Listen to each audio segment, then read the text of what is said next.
ನನ್ನ ಜೀವನದಲ್ಲಿ ಸದಾ ಚುಚ್ಚುವ ಮುಳ್ಳಾಗಿದ್ದಾನೆ. ಆದರೆ ಇವರನ್ನು ನೋಡಿದ ಕೂಡಲೇ ತೋಳವನ್ನು ಕಂಡು ಕುರಿಯಂತೆ ನಡುಗು ತೊಡಗುತ್ತಾ ಇದೆ. ನಾಟ್ಯ ಪ್ರವೀಣರೆಂಬ ಸುಂದರವಾದ ಹೊಂಗನಸಿನಲ್ಲಿ ಹಕ್ಕಿಯಂತೆ ಹಾರಾಡಿಕೊಂಡಿರುವ ನಾನು ಅದೇ ನನ್ನ ರಾಜನ ಮೇಲೆ ಸೇರಿಗಾಗಿ ಹಕ್ಕಿಯಂತೆ ನನ್ನ ಶೀಲವನ್ನು ಕತ್ತರಿಸಿ ಹಾಕಿದ್ದಾನೆ ಈ ರಾಕ್ಷಸ. ಆದ್ರೆ ಏನು ಮಾಡುವುದು? ಈ ಪಂಜರದಲ್ಲಿರುವಾಗ ಈ ಪಕ್ಷಿಯನ್ನು ಹಾರಬಾರದು, ಸಾಯಲಬಾರದು. ಪಂಜರದಲ್ಲಿರುವಾಗ ಬಂಧಿತವಾಗಿದೆ ಈ ನನ್ನ ಜೀವನ.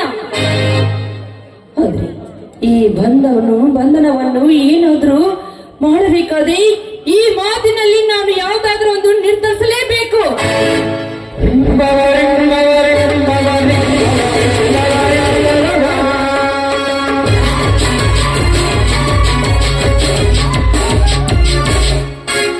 ಮನದ ಮಲ್ಲಿಗೆ ಎಂದು ಮನದಿ ಭ್ರಮರವನ್ನು ಆಕರ್ಷಿಸುವ ಅರಳಿ ಇದನ್ನು ಯೌವನದ ಈ ಹೆಣ್ಣು ಈ ಚಾಣಕ್ಯನ ಸಮೀಪ ಸೇರಲು ನಿಂತಿರಬಹುದೇ? ಏನು ಲಾವಣ್ಯ, ಈ ನಿನ್ನ ಮನಮೋಹಕ ಭಂಗಿಯಲ್ಲಿ ಅದ್ಯಾವ ನೋಡಕನು ಹಿರಿಯಲು ನಿಂತಿರುವೆ? ಪ್ರತ್ಯಕ್ಷವಾಗಿ ನಿಮ್ಮನ್ನು ಕಾಣಲೆಂದು ಇಲ್ಲಿಗೆ ಬಂದಿರುವೆ. ಲಾವಣ್ಯ, ನಿನ್ನ ನೊತ್ತು ತಂದಾಗಿನಿಂದಲೂ ಕತ್ತತ್ತಿ ನೋಡದ ನೀನು ಇಂದು ನನ್ನ ಬರವನ್ನು ಆಶಿಸಿ ನಿಂತಿರುವೆಂದರೆ ಎಂದು ನಿನ್ನ ಅನುರಾಗದ ಹೂ ತುಂಬಿಗಾಗಿ ಹರಡಿ ಬಾಜಿರಬಹುದೇ? ಅಲ್ಲ, ಆನಂದದಿಂದ ಆಡಿಕೊಂಡಿದ್ದ ಈ ಹೆಣ್ಣು ಗಿಣಿಯನ್ನು ಕದ್ದು ತಂದು ಕಂಡವರಿಗೆ ಸ್ವಾಗತ ಹೇಳುವ ಈ ಆಳ ಪಂಜರದಲ್ಲಿ ಇಟ್ಟಿರಲ್ಲ, ಕಾರಣ ಏನೆಂದು ನಾನು ಕೇಳಬಹುದಾ? ಈ ಚಾಣಕ್ಯ ಕಾರಣವಿಲ್ಲದೆ ಯಾವ ಕೆಲಸಕ್ಕೂ ಕೈಯಾಗಲ್ಲ. ನನ್ನನ ಮೇಲೆ ದೋಷಕ್ಕಾಗಿ ನಿಮ್ಮ ಕುಟುಂಬವನ್ನೇ ಸರ್ವನಾಶ ಮಾಡಲೆಂದು ನಿನ್ನ ಮನೆಗೆ ಬಂದ ನನ್ನ ಸೇರು ನಿನ್ನ ಸೌಂದರ್ಯಕ್ಕೆ ಶರಣಾಯಿತು. ಈ ನಿನ್ನ ಮನಮೋಹಕ ರೂಪವೇ ನೀನು ಜೀವಂತವಾಗಿರಲು ಕಾರಣ. ನೋಡಿ, ನನ್ನ ಗಂಡನಾಗುವನೆಂದು ಹೇಳಿ ಈ ಮನದ ಮಡಿಕೆಯನ್ನು ಭರವಸೆಯೇ ನೀರನ್ನು ಬೆರೆಸಿ ಆ ನೀರನ್ನು ಕುದಿಸಿ ಬಹುಸತ್ವದನ ಆಸೆಯನ್ನು ಅಕ್ಕಿಯನ್ನು ಹಾಕಿ ಪ್ರೇಮದ ಉಪ್ಪನ್ನು ಬೆರೆಸಿ ಅನುರಾಗದವನ ಅನ್ನವನ್ನು ಮಾಡಿ ಅದರಂತೆ ನಾನಲ್ಲ ದರಗಿಳಿದ ಹಾಲಿನ ಸಿಹಿ ಜೇನನ್ನು ಬೆರೆಸಿದಂತೆ ಮೃಷ್ಟಾನ ಉಂಡಿರುವ ನೀವು ಮರಳ ಮಾತಿನಿಂದ ನಾಗರಾಜನಿಗೆ ಈ ನನ್ನ ಹೆಂತಲದ ಹೆಡೆಯನ್ನು ಅವರಿಗೆ ಒಪ್ಪಿಸುವಂತೆ ಹೇಳ್ತಾ ಇದ್ದೀರಲ್ಲ, ಯಾಕೆ ಅಂತೆ? ಯಾಕೆ ಈ ನಿಮ್ಮ ತಾಳಿ ಇಲ್ಲದ ಹೆಂಡತಿಯಾದ ಕಂಡ ಗಂಡಸರಿಗೆ ಮೈ ಒಪ್ಪಿಸುವಷ್ಟು ಹೀನವಾಗಿದೆ ನಿಮ್ಮ ಗಂಡಸ.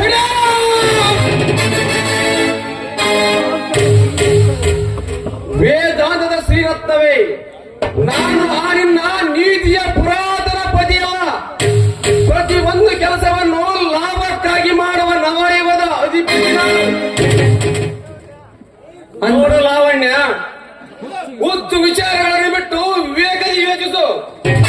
ಆ ನಾಗರಾಜನ ಮನೆಯಲ್ಲಿ ಅವನ ಪೂರ್ವಜರು ಪೂಜಿಸುವ ಅಲಂಕಾರವಾಗಿದೆಯಂತೆ. ಆ ವಿಗ್ರಹ ಅಧಿಪತಿ ನಾನಾಗಿರಬೇಕು. ಅದನ್ನು ನಿನ್ನ ರೂಪದಿಂದಲೇ ಅಪರಿಸಿರಬೇಕು. ಅಂದರೆ ಈ ನಿಮ್ಮ ಹಣದ ದಾಹಕ್ಕೆ ಬಲಿಯಾಗಿ ಸತಿ ಆಗಬೇಕೆಂದುಕೊಂಡಿರುವ ನಾನು ಸೂಳಿಯಾಗಿ ಬಾಳಬೇಕೆನ್ನುವಿರಾ? ಪ್ರತಿ ಸೂಳಿಯನ್ನು ಅರ್ಥವಿಲ್ಲದ ನನ್ನ ಮುಂದೆ ಉತ್ತರಿಸಿರುವ ಎಣ್ಣೆ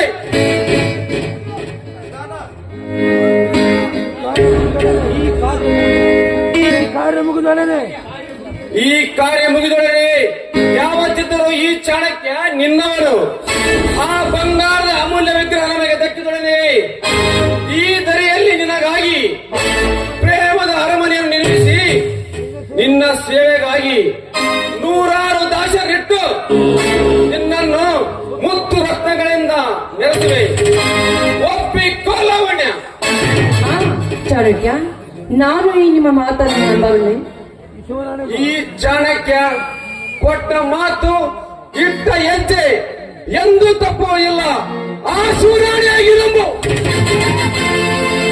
ಒಳ್ಳೆಯ ದಾಟಿದ ಮೇಲೆ ನನ್ನ ಕೈ ಬಿಡುವುದಿಲ್ಲ ತಾನಿ? ನೋಡು ಲಾವಣ್ಯ, ನಂಬು ಎಂದು ಒಂದು ಸಲ ಹೇಳುವೆ. ನೀನು ನಂಬದಿದ್ದರೆ ನನ್ನ ಕ್ರೂರ ಹಂಬ ನಿನ್ನಣ್ಣನ ಛೇದಿಸಿದು ಎಷ್ಟರ. ನೋಡಿ, ನೀವು ಹೇಳುವ ಮಾತು ಯಾವ ಕೆಲಸವಾದರೂ ನಾನು ಮಾಡುತ್ತೇನೆ.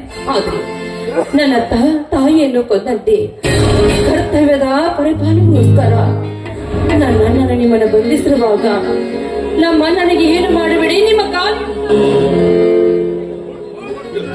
Good, very good. ರಂಬೆಯ ರೂಪ, ಮೇನಕೆಯ ಮಾಟ, ಪೂರ್ವಜ ವರಪನ್ನು ಪಡೆದಿರುವ ಎನ್ನಂತ ಸುಂದರಿ ಮನಸ್ಸು ಮಾಡಿದರೆ ಗುಡಿ ನೋಟವೇ ಕಾರ್ಯ ಸಾಧಿಸಬಹುದು. ಲಾವಣ್ಯ, ದೇವ ಕನ್ಯೆಯರ ದೇಹ ಸಂಪತ್ತು ಹೊಂದಿರುವ ನೀನು ಶ್ರೀ ಸಂಪತ್ತು ಹೊಂದಿರುವ ಆ ನಾಗರಾಜನಿಗೆ ನಿನ್ನ ಕೆಮ್ಮಣ್ಣದ ಮೈರುಚಿ ಹಚ್ಚಿ ಅವನನ್ನು ಸಂಪೂರ್ಣ ಉತ್ತರನಾಗಿ ಮಾಡಿ ಆ ಬಂಗಾರದ ಶಿವನ ವಿಗ್ರಹ ಇರುವ ಸ್ಥಳವನ್ನು ಅರಿತು ಅದನ್ನು ಲಪಟಾಯಿಸಿಕೊಂಡು ಓಡಿ ಬಂದರೆ ಈ ಚಾಣಕ್ಯ ಅಜೀವ ಪರ್ಯಂತ ಇನ್ನ ಒಂದು ವೇಳೆ ಚಾಣಕ್ಯ ಆ ನಾಗರಾಜನ ಮಾತಿಗೆ ಮರಳಾಗದಿದ್ದರೆ? ಲಾವಣ್ಯ, ನಿನ್ನ ಸೌಂದರ್ಯದ ಬಗ್ಗೆ ನಿನಗೇ ಅರಿವಿಲ್ಲ. ನಿನ್ನ ಮೈ ಅಂದದ ಚಂದದ ಸುಂದರ ಕಿರಣಗಳಿಗೆ ಆ ಚಂದ್ರನೇ ನಾಚಿ ಮೋಹದ ಹಿಂದೆ ಮರೆಯಾಗುವಾಗ ಆಫ್ಟರ್ ಆ ಶ್ರೀಲಪುಟ ನಾಗರಾಜನ ಲೆಕ್ಕ. ನಿಮ್ಮ ಹೊಗಳಿಕೆ ಅತಿ ಆಯ್ತು, ಹೋಗೋಣವೇ? ಲಾವಣ್ಯ, ಹೋಗುವುದಕ್ಕೂ ಮುನ್ನ ಹೊರ ಬೀಳಲಿ ನಿನ್ನ ಹಿಂಪಾದ ಗಾನ. ಹೇ ಹೇ ಹೇ ಹೇ ಹೇ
ಬಡವನ ಬಾಳು ದೇವರಿಲ್ಲದ ಗುಡಿಯ ಕೂಡು. ಅಲ್ಲಿ ನಮಸ್ಕರಿಸುವರಿಲ್ಲ, ಇಲ್ಲಿ ಪುರಸ್ಕರಿಸುವರಿಲ್ಲ. ಸರ್ವ ಶಿವನೇ ವಿಧಿಯಾಗಿ ಮುನಿದಾಗ ಕೈಯಲ್ಲಿಡಿದ ಹೂ ಮಾಲೆಯು ಹಾವಾಗಿ ಕಚ್ಚುವುದರಲ್ಲಿ ಆಶ್ಚರ್ಯವಿಲ್ಲ. ಒಡ ಹುಟ್ಟಿದ ಅಣ್ಣನೇ ಅನುಜನನ್ನು ದೂರ ತಳ್ಳಿದಾಗ ಇತರರನ್ನು ಮುನಿದರೆ ಫಲವೇನು? ಪಟಲದಲ್ಲಿ ಬರುವುದನ್ನು ಹೋಗಿಸಲೇಬೇಕಲ್ಲವೇ?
ಕ್ಷಮಿಸಿ, ಅವಸರದಲ್ಲಿ ಹಾಗಾಯಿತು.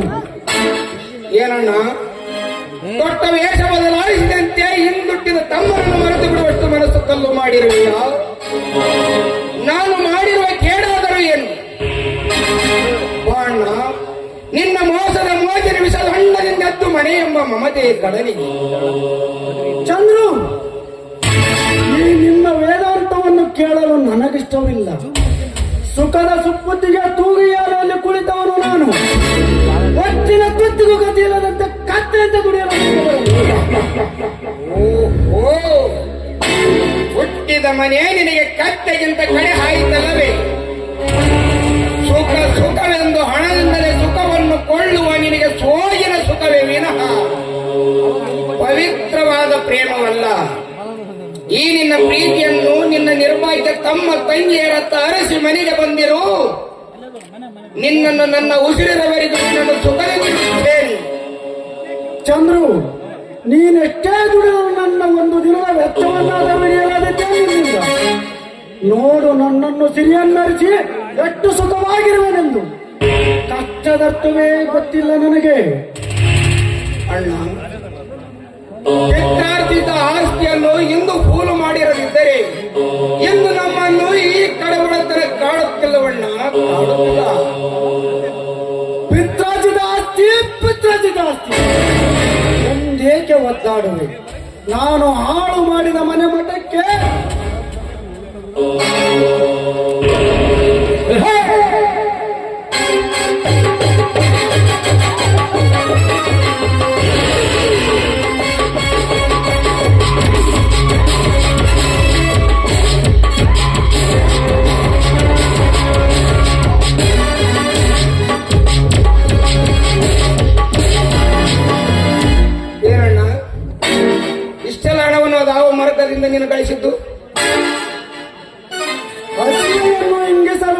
ಸಸ್ಯಾಹಾರ ಆದರೇನು ಮಾಂಸಾಹಾರ ಆದರೇನು? ನೋಡು ಚಂದ್ರು, ಇದು ನಾನ್ ವೆಜಿಟೇರಿಯನ್ ಮನೆ. ಇಲ್ಲಿ ಗುಂಡಾಗಿರಿ ಮಾಡಿ ಕಳ್ಳ ಸಾಗಾಣಿಕೆ ಮಾಡಿ ಒದರಿಸಿ ಬೆದರಿಸಿ ಕಳಿಸಿದಾರವಿದು. ಈ ನಿನ್ನ ಅಲ್ಪ ಸುಖಕ್ಕಾಗಿ ಕಂಡವರ ಮನೆ ಕೊಳ್ಳೆ ಹೊಡೆದು ತಂದ ಈ ನಿನ್ನ ಹಣದ ನನಗೆ ಬೇಡಣ್ಣ. ಮೊದಲು ಈ ಹಣದೊಡೆಯರು ನಿನಗಿಡೀ ಶಾಪ ಹಾಕುವ ಮೊದಲು ಅದನ್ನು ಎಂದಿರಿಸಿ ಅಂದದೇ ಅಳತದೆ ಸುಖ ಮಾರ್ಗದ ಮೆಟ್ಟಲು ಏರುಬಾರಣ್ಣ. ಸುಮಾರ್ಗ ಸುಮಾರ್ಗ ಸುಮಾರ್ಗ ಎನ್ನೆನ್ನುವ ನೀನು ಇಂದಿನ ಸಮಾಜದತ್ತ ದೃಷ್ಟಿ ಹರಿಸಿ ನೋಡು. ಎಲ್ಲಿದೆ ನಿನ್ನ ನ್ಯಾಯ? ಅದು ಅನ್ಯಾಯ ಎಂಬ ಬೂದಿ ಮುಚ್ಚಿ ಹೋಗಿದೆ. ನಮ್ಮ ದೇಶದ ಮಹಾನ್ ಮಹಾನ್ ರಾಜಕೀಯ ಪುಢಾರಿಗಳು ರಾಷ್ಟ್ರದ ಹಿತ ಚಿಂತನೆಯನ್ನು ಬದಿಗೆ ತಳ್ಳಿ ತಮ್ಮ ತಮ್ಮ ಹಾಸನಗಳಿಗೆ ಬಡಿದಾಡುವಾಗ ನನ್ನಂತವನೊಬ್ಬ ನ್ಯಾಯದ ಕೊಟ್ಟಿರುತ್ತದೆ.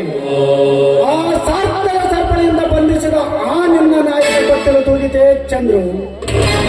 ನಮ್ಮ ಸರ್ಕಾರದ ಕೆಲ ಅಧಿಕಾರಿಗಳ ಮೋಸದ ಮಲ್ಲಿಗೆಯನ್ನು ಮುಡಿದು ಲಂಚ ಮಂಚದ ಮೇಲೆ ಮಲಗಲು ನುಸು ನಗೆಯರ ವೇಷ ಧರಿಸಿ ಮುಕ್ತಾರಿಗೆ ಭರವಸೆಯ ಮೋದಿ ಹಾಕಿ ಕರವೆಂಬ ನಾಡಿ ಸಡಿಲಿಸಿ ಮನವೆಂಬ ಸೀರ ಒಪ್ಪಿಸುವ ಸೋಗಿನ ಸೂಳೆಯರ ನಾಡಿನಲ್ಲಿ ನಿನ್ನಂತವರಪ್ಪ ಸುಮಾರ್ಗದ ರಥ ಎಳೆಯುವುದಲ್ಲದೆ ದುರಾಶೆಯರ ವಿಲಾಸೆಯರ ಆ ಜಾತ್ರೆಯಲ್ಲಿ ಈ ನಿನ್ನ ರಥ ಚಲಿಸಿತೇ ಚಂದ್ರು.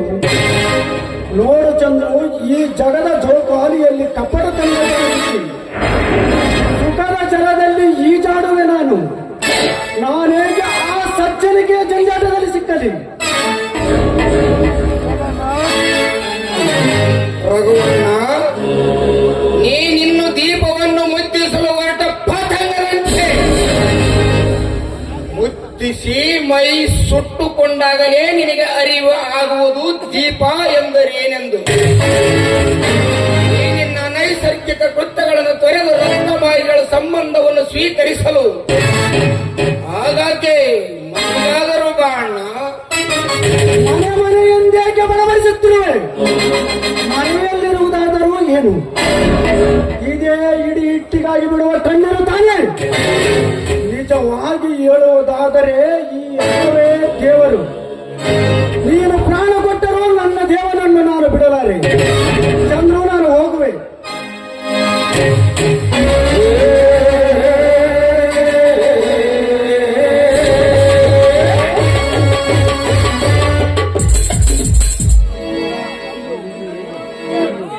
ಅಯ್ಯೋ ಮಂಕಿ, ನ್ಯಾಯ ಎಂಬ ಹೂವಿಗೆ ನೀತಿ ಎಂಬ ನೀರನ್ನು ಹಾಕಿ ಬೆಳೆಸಿ ಪ್ರೀತಿ ಎಂಬ ಸುಖದ ಸುವಾಸನೆ ಸೇರಿ ಚಂದರೆ ಅನ್ಯಾಯವೆಂಬ ಹಾವಿಗೆ ಅನೀತಿ ಎಂಬ ಹಾಲನ್ನು ಹಾಕಿ ಸಾಕಿ ಬೆಳೆಸಿ ನಿನಗೆ ಸಿಗುವುದು ಸಾವೆಂಬ ನೋವೇ ಬರಿತು ನಲಿವೆಂಬ ಹುಟ್ಟಿಲ್ಲ. ಒಳವಂದೆ ಎಂದು ಒಲಮೆ ಹಾಲನ್ನು ನಿರಾಕರಿಸಿ ವಂಚನೆ ಎಂಬ ಹೆಸರ ಮನೆಗೆ ಹಾಕಿ ನಿಮ್ಮಂತ ಕ್ಷೀರವನ್ನು ನೀರುವ ಮಾಡಿಕೆಗೆ ಎಂದಾದರೂ ಸುಖ ಸಿಕ್ಕಿದೆ ಸಾಧ್ಯವಿಲ್ಲ. ಹಣವೆಂದು ಬಡರ ಹಣವನ್ನು ಬಡದು ಹೀರುತ್ತಿರುವ ನಿಮ್ಮಂತ ತುಚ್ಛ ಭೂತಗಳನ್ನು ಮತ್ತೆ ಉಳಿವಿಲ್ಲ ಭಾರತ ಮಾತೆಗೆ, ಉಳಿವಿಲ್ಲ ನಿಮ್ಮಂತ ನರಪಸಾಸಿಗಳಿಗೆ. ಓ ವಿಶ್ವಕರ್ತ, ಅದೇಕೆ ಕಲ್ಲಾಗಿ ಕುಳಿತಿರುವೆ? ನೀನೇನು ಮನುಷ್ಯ ಕಲ್ಪನೆಯ ಕಲ್ಲಿನ ಮೂರ್ತಿಯೋ ಅಥವಾ ಸರ್ವಶಕ್ತಿ ಸೃಷ್ಟಿ ಕರ್ತಳು? ಒಂದು ವೇಳೆ ನೀನು ಕಲ್ಲೇ ಆಗಿರದಿದ್ದರೆ ಬೀಸು ನಿನ್ನ ಕೋಪದುರಿಯನ್ನು